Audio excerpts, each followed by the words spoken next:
¿Cómo están, hermanos? Pues un gusto saludarles el día de hoy, un nuevo domingo en que podemos compartir juntos la palabra del Señor, a distancia, otra vez, dadas las circunstancias, pero el Señor sigue estando al pendiente nuestro y viene con su palabra para animarnos, fortalecernos, santificarnos. Espero que puedan estar siendo sostenidos solamente en la gracia abundante de nuestro buen Dios, que nuestras ansiedades, nuestros temores, podamos echarlos sobre Él, porque Él tiene cuidado de nosotros. El día de hoy vamos a estar compartiendo, como aparece ahí en pantalla, este tema llamado oportunidades. Y nos vamos a estar basando en el Evangelio de Marcos, capítulo 12, entre los versículos 1 al 12, para que lo busquen allí en sus Biblias. El Evangelio de Marcos, capítulo 12, versículos 1 al 12, mensaje ya número 53 en esta exposición sistemática de las Escrituras, en el Evangelio de Marcos. ¿Lo han encontrado? Le damos lectura en el nombre del Señor. Dice, entonces comenzó Jesús a decirle por parábolas. Un hombre plantó una viña, la cercó de vallado, cavó un lagar, edificó una torre y la arrendó a unos labradores y se fue lejos. Y a su tiempo envió un siervo a los labradores para que recibiese de estos del fruto de la viña. Mas ellos, tomándole, le golpearon y le enviaron con las manos vacías. Volvió a enviarles otro siervo, pero apedreándole le hirieron en la cabeza. Y también le enviaron afrentado. Volvió a enviar otro, y a este mataron y a otros muchos, golpeando a unos y matando a otros. Por último, teniendo aún un hijo suyo, amado, lo envió también a ellos diciendo, tendrán respeto a mi hijo. Mas aquellos labradores dijeron entre sí, este es el heredero. Venid, matémosle, y la heredad será nuestra. Y tomándole le mataron y le echaron fuera de la viña.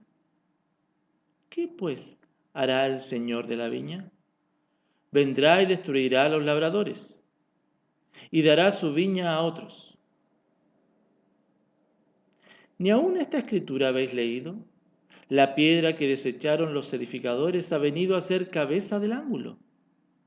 El Señor ha hecho esto. ¿Y es cosa maravillosa a nuestros ojos? Y procuraban prenderle, porque entendían que decía contra ellos aquella parábola. Pero temían a la multitud y dejándole se fueron. Oramos al Señor. Padre, en el nombre poderoso del Señor Jesucristo. Te agradecemos por esta gran y linda oportunidad de ser expuesto a tu palabra. Mas, Padre, te pedimos que tu Espíritu Santo ilumine los ojos de nuestro entendimiento para comprender tus verdades, Señor. Y que estas verdades fortalezcan nuestra débil fe y santifiquen nuestra vida para la gloria tuya. En el nombre poderoso de Jesús. Amén. Y amén. Oportunidades es el tema entonces que vamos a estar el día de hoy compartiendo. Y hermanos, yo te quiero preguntar acerca de algunas cosas importantes. Hoy en día podemos ver y ser testigos que en la vida hay momentos que vienen, suceden y luego pasan y después ya no regresan. Situaciones que ocurren nada más que una vez en la vida. Hay otras en que, sin embargo, existen nuevas oportunidades. Oportunidades para corregir y oportunidades, por ejemplo, para mejorar. Y hay otros momentos que son adversos. Momentos en los que pareciera que no nada bueno tienen, pero terminan siendo muchas veces imprevistamente buenas oportunidades para sacar lecciones, para aprovecharlos bien finalmente. José, el personaje bíblico, es un buen ejemplo que después de uno podríamos considerar la vida de José como una catástrofe de vida, ¿verdad? Él vio que una gran oportunidad para que Dios obrara en sí, para que su familia se reuniera y para que todos estuvieran a salvo. Dios encaminó todo a bien lo que en un momento se pensó que era para mal. Y hoy en día, hermanos, en la situación crítica que la humanidad y que el mundo está viviendo, creo que tú y yo también de manera particular podemos encontrar oportunidades. Sí, es doloroso ver todo lo que está sucediendo, pero aún así podemos encontrar buenas oportunidades para nosotros. Oportunidades, por ejemplo, para estar en familia. Oportunidades para tener quizás algo más de tiempo, para poder descansar, o quizás para escudriñar las escrituras, para orar un poco más, para tener un culto familiar, para enseñar a la familia. En definitiva, para depender y descansar en la gracia del Señor, para reconocerle. Oportunidades, siempre hay oportunidades. Y el día de hoy vamos a estar viendo cómo el Señor Jesucristo, luego que vinieron a Él los religiosos a cuestionarlo, Él tomó esta situación y la transformó en una oportunidad para anunciar el Evangelio. Oportunidades es lo que tú y yo vamos a estar viendo el día de hoy. Y quiero, hermano, que vean esta proposición para que meditemos en ella durante la semana. Es muy parecida a la del mensaje anterior porque esto vendría siendo como una segunda parte. Los creyentes deben dar respuestas prácticas y continuas a la autoridad de Cristo en sus vidas. Los creyentes deben dar respuestas prácticas y continuas a la autoridad de Cristo en sus vidas. Y lo vamos a ver de tres formas el día de hoy: obedeciendo a las demandas de Cristo, apreciando la obra de Cristo y priorizando la importancia de Cristo.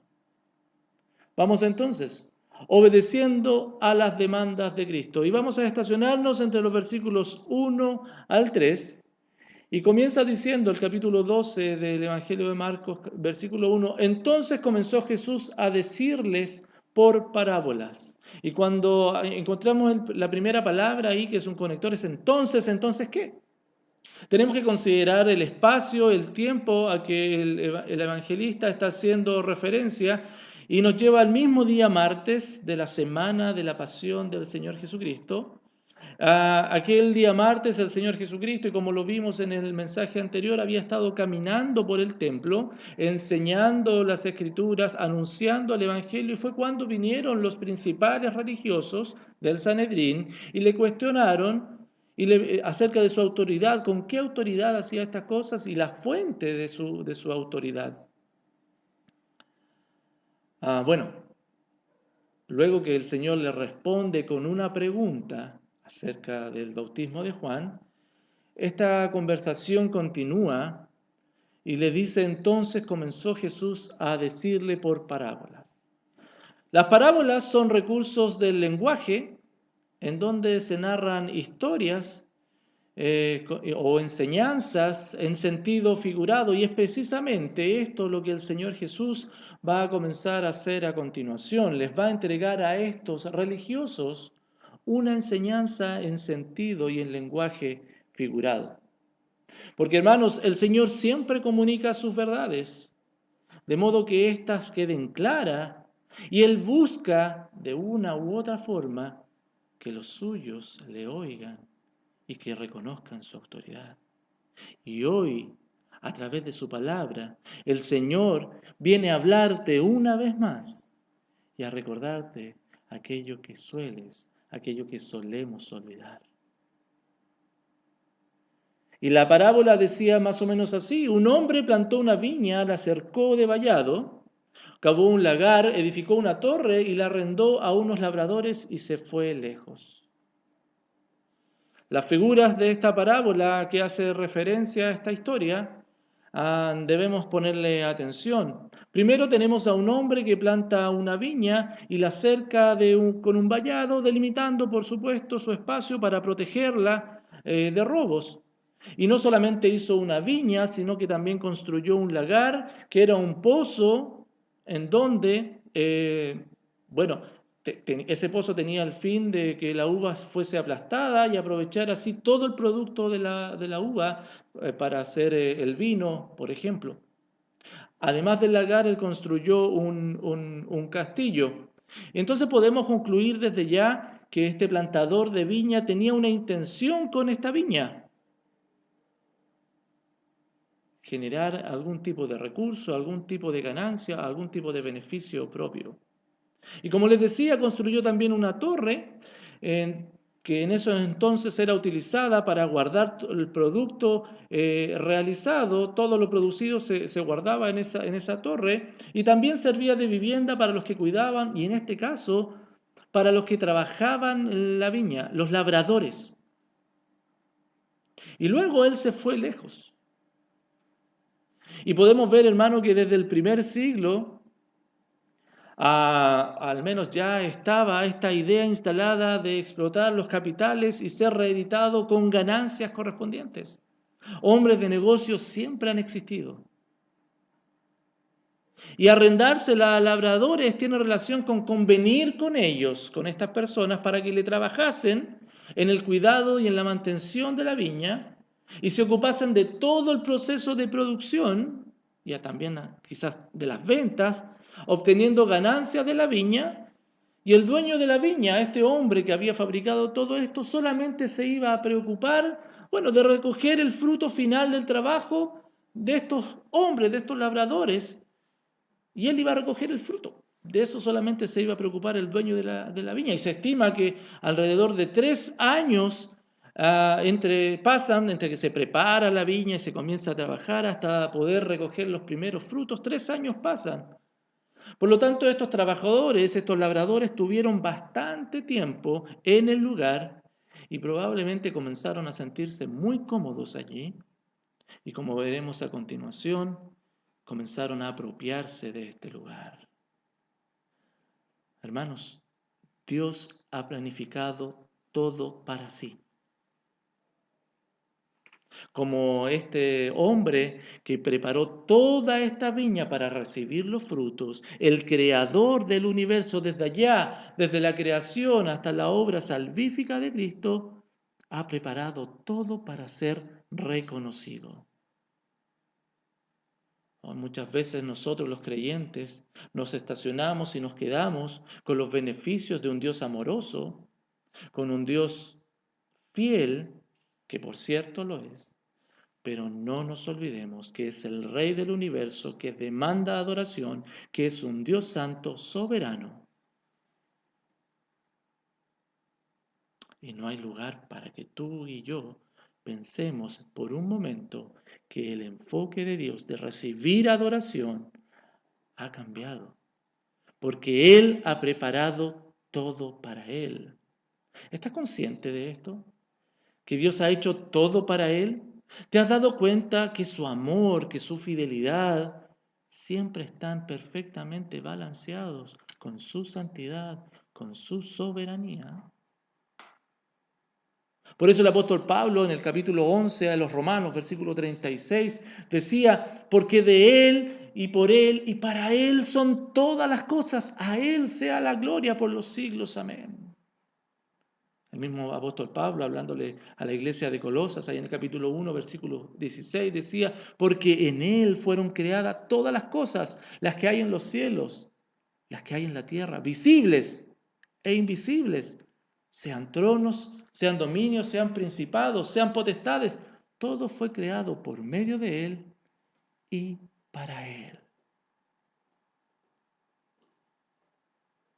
Bueno, seguimos con la parábola. Este hombre, luego que se fue lejos, dice el versículo 2, a su tiempo envió un siervo a los labradores para que recibiese de estos del fruto de la viña.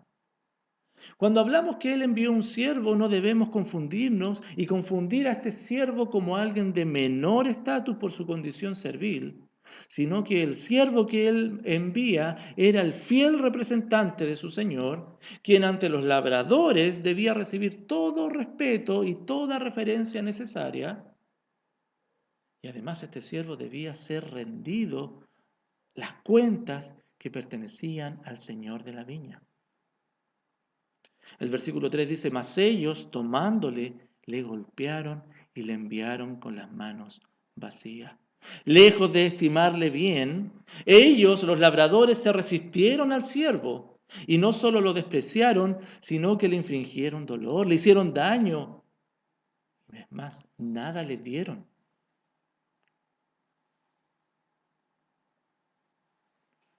Ellos se levantaron en contra de aquel que los había tomado por trabajadores, a quien que les había dado la oportunidad de trabajo, de vivienda, de seguridad. Contra él ellos se habían levantado.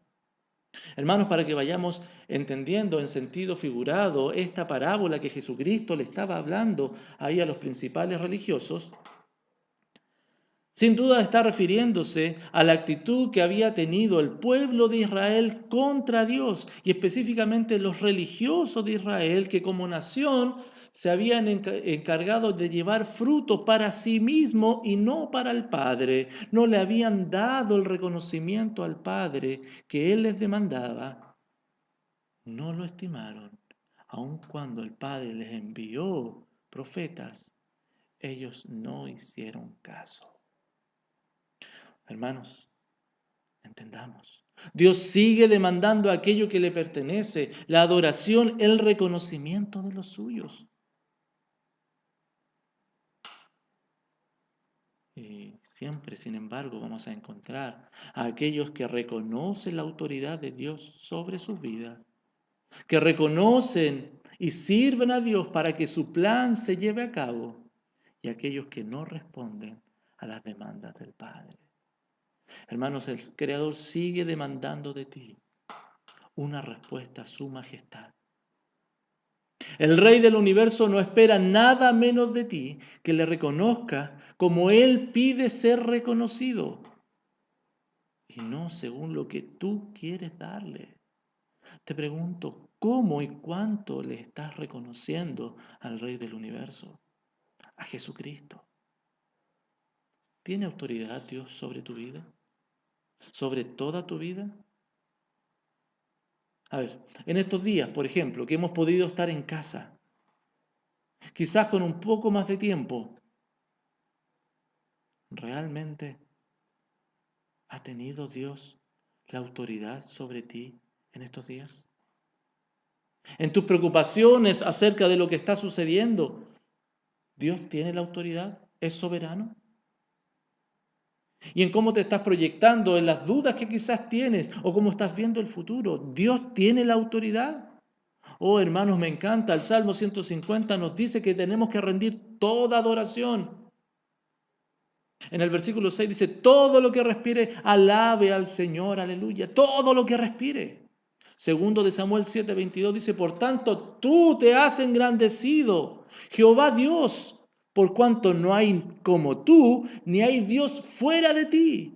No hay Dios como nuestro Dios. No hay Dios fuera de Él. Sin embargo, hermano, recuerda, están los que le sirven, los que son guiados para que el plan y el propósito de Dios se lleve a cabo. Y están aquellos que no responden a la autoridad del Padre. ¿De qué grupo eres tú?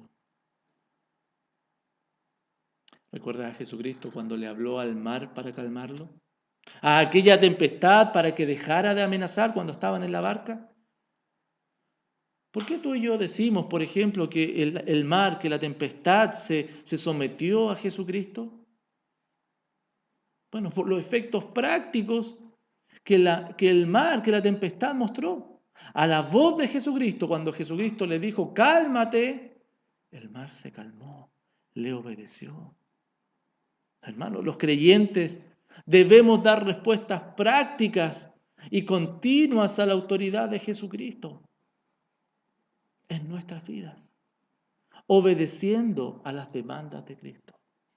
Pero no solamente obedeciendo a las demandas de Cristo, hermanos, sino que apreciando la obra de Cristo. Bueno, volvamos a la parábola. Estos hombres no respondieron al siervo que el señor de la viña había enviado, lo devolvieron golpeado, ¿verdad? Y sin nada en sus manos. El versículo 4 dice, volvió a enviarles otro siervo, pero apedreándole le hirieron la cabeza y también le enviaron afrentado. Oh, hermano, es muy llamativo que el dueño de la viña, no haya tomado una medida más drástica contra aquellas personas que no le habían valorado, que le habían ofendido al no tomar en cuenta a su siervo y que además habían violentado contra su propiedad. Querían quedarse con ella. Consideremos lo que hicieron estos labradores. Desconocieron el trato que habían tenido. Privaron al Señor de la viña de sus frutos. Se apropiaron de esta propiedad. Se apropiaron de sus recursos, de su esfuerzo inicial. Y además desconocieron a su siervo que iba en representación de él. No solo fue ignorado, sino que fue herido. Con todo esto, y lejos de hacer aquello que quizás su posición y su poder podría haber hecho justificadamente contra estos labradores, el dueño de la viña les pareciera dar una nueva oportunidad a estos malhechores para que ahora sí hicieran lo que en un principio habían convenido. Versículo 5 dice, y volvió a enviar otro, y a este mataron, y a otros muchos, golpeando a unos y matando a otros. Parece claro, hermano, que el dueño de la viña no solo estaba interesado en las ganancias, sino que además estaba interesado en estas personas. No se nombra quiénes eran estas personas, pero parece que el viñador sí las consideraba, aunque ellos no hicieron lo mismo con él. Lamentablemente, para las pretensiones de este viñador, los labradores volvieron a actuar como con el primer siervo. Aunque a estos los trataron peor, insultándolo, golpeándole la cabeza. Y el dueño de la viña ahora sí podría haberse indignado, pero volvió a enviar más siervos. Y a estos asesinaron, y a otros les pegaron, los maltrataron. Según Marcos fueron 6 siervos, según Mateo fueron 7 que este viñador, este dueño de la viña envió. Y a ninguno escucharon y con alevosía respondieron contra las palabras de el dueño de la viña. Es importante notar acá, hermanos, que el Señor Jesús recalca y como que refuerza la idea que fueron muchos enviados. Y se asegura de dejar claro a estas alturas a los oyentes de esta historia que han identificado, por supuesto, la figura de los siervos enviados por Dios, a los profetas que hablaron vez tras vez por el Padre. Profetas que fueron violentados, que fueron asesinados, como Jeremías, Zacarías, y el último de ellos, uno que ellos conocían, estos principales del Sanedrín, a Juan el Bautista. Ellos habían visto y sabido de la ejecución de Juan. Por eso Mateo 23:37 dice, Jerusalén, Jerusalén, que matas a los profetas y apedreas a los que te son enviados. ¿Cuántas veces quise juntar a tus hijos como gallina junta sus polluelos debajo de sus alas? Y no quisiste. Hermanos, el amor, la misericordia de Dios es tal que pudiendo imponer según su poder, constantemente busca a los suyos y los atrae para sí. Y a pesar de la situación que el creyente viva, el Señor viene a él como un Padre amoroso para mostrarle cuán grande es su amor. Él utiliza a personas, lleva su mensaje claro, firme a través de su palabra, vez tras vez. Incluso utiliza las circunstancias para volver la mirada tuya, para volver mi mirada al Creador otra vez. Sin embargo, están los que responden a su autoridad y le sirven, y están los que no le escuchan. Hermanos, cuando miramos nuestra vida, debemos considerar que Dios está hablándonos hoy. Considera que sus mensajes nunca son para los otros, primero son para ti, para tu mente, pasan por tu corazón. Su voz firme, clara y dulce viene a tu vida hoy. ¿Por qué? Porque con lazos de amor te está trayendo para sí, pero también para tu bienestar. ¿Cuál es tu respuesta a ello? ¿Cuál es tu respuesta cuando Dios habla a tu vida? El Señor Jesucristo decía, antes bien, bienaventurados los que oyen la palabra de Dios y la guardan. Lucas 11:28. Proverbios 16:20 me encanta, dice, el entendido en la palabra hallará el bien. Y el que confía en el Señor es bienaventurado. Proverbios 16:20. Versículo 6, hermanos. Por último, teniendo aún un hijo suyo, amado, lo envió también a ellos. Hermano, la analogía que Marcos está narrando a través de esta parábola de Jesucristo está cuidadosamente escrita con una dirección y un camino especial y va hacia su clímax, en donde el dueño de la viña les dará a estos labradores la última oportunidad. Después de haber enviado a sus siervos, finalmente enviará a su hijo, a quien él asume, el padre está asumiendo que a su hijo lo respetarán un poco más. Sin embargo, los trabajadores malvados, estos malhechores, estos labradores, tramaron un nuevo plan. Totalmente conscientes de lo que esto significaba y con las ansias de poseer, de ellos tener la autoridad sobre el terreno, supusieron algo que a mí me parece muy extraño. Pensaron que matando al hijo ya tenían la heredad. Asumieron que el padre había muerto. ¿Desaparecería el dominio de la tierra del padre por la muerte del hijo? Obviamente que no. Sin embargo, estaban tan cegados en tener ellos mismos la autoridad y no depender de la autoridad de otro, que le dieron muerte al hijo, y no solamente eso, sino que lo expulsaron fuera del viñedo. Lo rechazaron, lo despreciaron, incluso en su muerte, sin compasión, buscando nada más que su propio bienestar. Los colores y los detalles que Marco nos comparte hacen aún más dramática la decisión que este hombre, que el dueño de la viña, hace. Él dice, Marcos lo narra diciendo, teniendo aún un hijo suyo, lo envió también a ellos. Un hijo suyo amado. Era grande el riesgo, ¿no? Era grande la apuesta de este hombre. Vale preguntarse entonces, ¿valía la pena enviar a su hijo?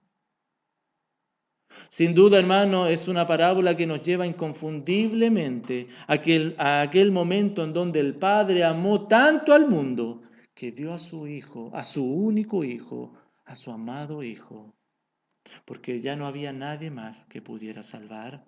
Ningún otro era suficiente para reconciliar y para justificar a aquellos malhechores de toda la maldad que habían cometido contra el Padre. Solo el Hijo. Como lo dice 2 Corintios 5:9, que Dios estaba en Cristo reconciliando consigo al mundo, no tomándole en cuenta a los hombres sus pecados.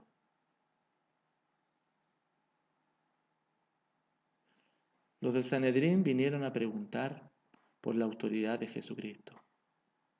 Y Jesús sigue reforzando ese concepto a través de esta parábola, que lo estaba entronando como el Hijo de Dios enviado a la humanidad. Autoridad tenía Jesucristo, toda la autoridad. Hermanos, el llamado que Dios hace siempre es el mismo. Vuélvanse a mí, adóranme, reconozcan mi autoridad sobre sus vidas. Sométanse a mí, que soy el creador del universo, que anhela tu bienestar. Confiemos en Él entonces. Dios nos da la posibilidad hoy día a nosotros, los creyentes, que nuestros pecados sean perdonados. Nos da la oportunidad de arrepentimiento, de reconciliación y de volver a vivir la vida en la plenitud máxima, a encontrar nuevamente el sentido máximo de nuestra existencia, adorarle. Y solo la venida del Hijo de Dios en nuestro lugar lo hizo posible. Él ya vivió y murió pagando todo por nosotros. Todo aquello que nosotros debíamos haber pagado por nuestra desobediencia, el Hijo de Dios lo pagó. Él vino a tomar nuestro lugar. Ya no hay deudas, recuerda, no hay condenación. Solo la fe en el Hijo de Dios, en Jesucristo, nos fortalece y da esperanza y nos permite contemplar su obra transformadora en nuestra vida. Pero te recuerdo una vez más, siempre están los que reciben el mensaje de Dios, los que abrazan y ponen la fe en Jesucristo, y los que no escuchan y los que desprecian a Jesucristo. La autoridad de Dios, su dominio, debe ser respondido.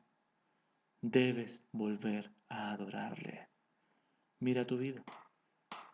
Tú sabes, hermano, te hablo a ti, si realmente estás adorando a Dios.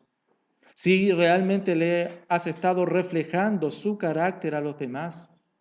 Y si a través de la circunstancia que te está tocando vivir, realmente te estás sometiendo a su voluntad o estás centrado en tus cosas. O si te estás considerando a ti mismo como más importante. La buena noticia es que en Cristo hay perdón. Puedes hoy cambiar tu dirección de vida. Te estoy hablando de arrepentimiento.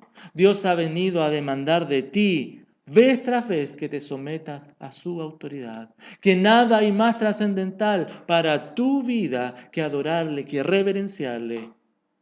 Y recuerda que Cristo esto lo hace posible. Que no depende de tus méritos ni de tu justicia, sino solamente de Él, de su suficiencia. Él lo hizo todo. El Hijo vino a tomar tu lugar. ¿Qué harás entonces? ¿Dónde irás? Jesucristo en Juan 6:37 dice, todo lo que el Padre me da vendrá a mí, y el que a mí viene, yo no le echo fuera. Por eso en Apocalipsis, hablando a la iglesia, en capítulo 3, versículo 20, le dice, he aquí yo estoy a la puerta y llamo. Si alguno oye mi voz y abre la puerta, entraré en él. Cenaré con él y él conmigo. Hablándole a la iglesia, a Jesucristo, tocando la puerta de tu corazón. La gracia del Señor, hermano, vino a la vida de estos religiosos. Vino a la vida del Sanedrín. Ellos que vinieron y cuestionaron la autoridad de Jesucristo, que no se sometían a Dios, pensando que estaban adorando a Dios, estaban lejos de su voluntad. Y Jesucristo viene y les muestra de dónde viene su autoridad. Pero además, les muestra la gracia y la misericordia de Dios para con ellos, llamándoles a través de esta parábola al arrepentimiento. Lo mismo hoy para ti, que has vivido lejos de la autoridad de Cristo, haciendo según tú has querido. Hoy el Rey del Universo trae de su gracia para decirte una vez más, consumado es. Nada más que hacer. Confía en mí, ven y adórame. Hermanos, Los creyentes deben dar respuestas prácticas y continuas a la autoridad de Cristo en sus vidas, obedeciendo a las demandas de Cristo, apreciando la obra de Cristo y finalmente priorizando la importancia de Cristo en sus vidas.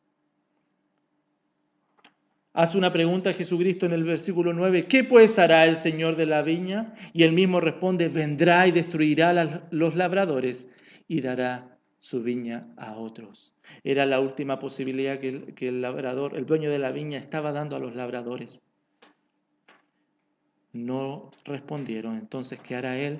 Vendrá y destruirá a los labradores. Y destruir a los labradores, hermanos, cuando Jesucristo le está hablando a los religiosos, significa que no solo le iba a venir una pena capital a ellos, sino por la acción de haber matado a todos y no haberles tomado en cuenta al Señor, sino también que venía el fin de una era en donde Dios había confiado la ley a Israel, el sistema de adoración sacrificial se lo había confiado a Israel.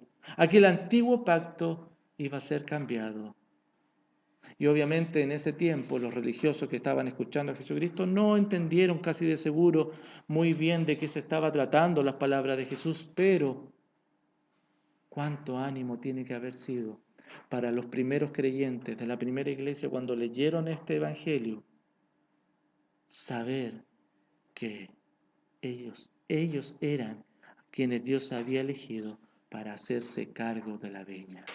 Oh hermanos, el Señor tiene preparados para aquellos que no han querido volver su corazón al Padre una eternidad sin Dios, separado de Él. El ser humano recibirá su justo castigo y aquellos que se sintieron siempre seguros en su lugar, que no le dieron a Dios lo que Él les demandaba, que le despreciaron su mensaje continuamente, muchas veces creyéndose cristianos, yendo incluso, llevando una vida religiosa, pero que desecharon al Hijo que vino a ellos, no hay esperanza. ¿Quién es Jesús para ti? ¿Quién es Jesús para ti? El Señor Jesucristo les cita a estos religiosos palabras del Salmo 118, 22 y 23. La piedra que desecharon los edificadores ha venido a ser cabeza del ángulo. ¿Y saben qué? Lo maravilloso, ¿por qué la iglesia ahora es la encargada de administrar esta viña, este negocio del Padre? La respuesta solo la encontramos en Jesucristo, quien había sido rechazado por Israel, quienes no supieron que dentro del plan eterno el Hijo amado venía a ser la piedra angular, aquella piedra en donde descansa toda la estructura de una construcción. Así de importante es Cristo en el plan del Creador, el único mediador entre Dios y los hombres. Al menos así Cristo lo dijo de sí mismo en este pasaje, pero así también lo entendió la iglesia primitiva. Me encanta cómo el apóstol Pablo y el apóstol Pedro hablan acerca de estas cosas. Pablo se los dice a los de Éfeso en el capítulo 2, versículo 20, edificados sobre el fundamento de los apóstoles y profetas, siendo la principal piedra del ángulo Jesucristo mismo. Y Pedro lo dice en 1 Pedro 2, 5, le dice a la iglesia, vosotros también como piedras vivas, ser edificados como casa espiritual y sacerdocio santo para ofrecer sacrificios espirituales aceptables a Dios por medio de Jesucristo, por lo cual también contiene la Escritura, he aquí pongo en Sión la principal piedra del ángulo, escogida, preciosa, y el que creyere en él no será avergonzado. Los religiosos creían estar tranquilos con sus vidas, pensando que estaban adorando a Dios, pero en realidad habían desechado a la piedra angular, aquella piedra que da el soporte para construir una relación genuina con el Creador. De esa misma forma, y como te decía adelante, hoy hay creyentes que están fundamentando su relación con Dios en sus buenas obras, en sus méritos, y no en el poder transformador y suficiente del Cristo de la gloria. Algunos andan tranquilos pensando que todo anda bien y que nada va a suceder. pseudos cristianos que con arrogancia resisten la autoridad del Hijo de Dios en su vida. ¿Es Cristo el Señor de tu vida o no lo es? No hay más opciones. Si lo es, obedécele. Haz lo que te demanda. ¿Qué es lo que Cristo te demanda? Bueno, Él dijo allá en Mateo 28, 18, toda potestad me es dada, todo el poder me es dado, toda autoridad me es dada, por tanto, hagan discípulos, sean ustedes discípulos, para que otros lleguen a serlo también. Esto es llevarle al viñador los frutos que Él demanda de nosotros. Juan 15:8 dice, en esto es glorificado mi Padre, que llevéis mucho fruto y seáis así mis discípulos. ¿Cómo reaccionaron los religiosos ante esta parábola? Para ellos, hermanos, el versículo 12 lo dice, procuraban prenderle porque entendían que decía cosas contra ellos aquella parábola.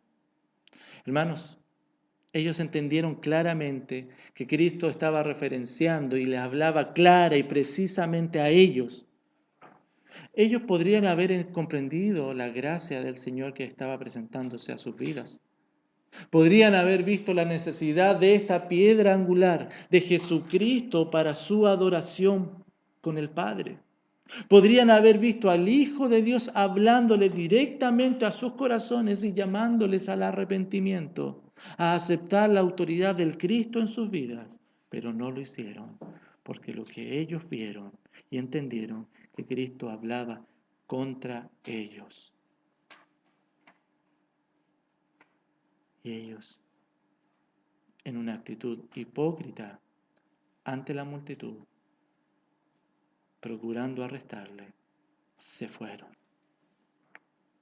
Hermanos, las personas, todos, tú y yo, tenemos la opción hoy día de responder a las demandas de Dios por medio de la obediencia a la autoridad a Cristo y reaccionar de acuerdo a lo que Él está demandando o reaccionar de acuerdo a nuestra propia voluntad. Seguir haciendo todo lo que queramos e incluso actuar hipócritamente como estos religiosos, no entendiendo que la gracia de Dios hoy está viniendo como una nueva oportunidad a tu vida. Isaías, hablándole al pueblo de Israel, dice unas palabras en el capítulo 1, versículo 18, que retumban fuerte hasta el día de hoy. Venid luego y estemos a cuenta, dice el Señor.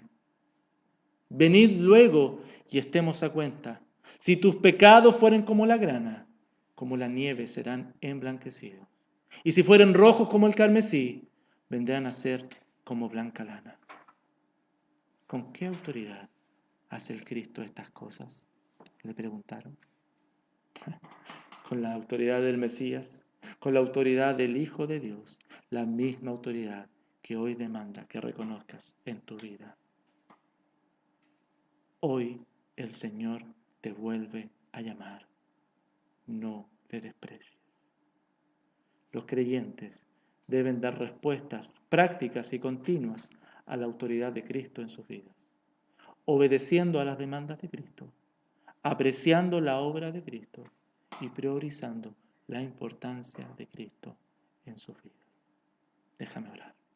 Padre, en el nombre poderoso del Señor Jesucristo, oramos buscando tu rostro, agradeciéndote por tu palabra. Permite que ella trabaje en nuestra vida, los creyentes, para la gloria tuya, en el nombre poderoso de Jesús. Amén. Hermanos queridos, te saludo en el nombre de nuestro buen Dios, de nuestro Señor Jesucristo, esperando que en esta semana tú seas bendecido para la gloria del Señor. Sostengámonos en la gracia de nuestro buen Dios.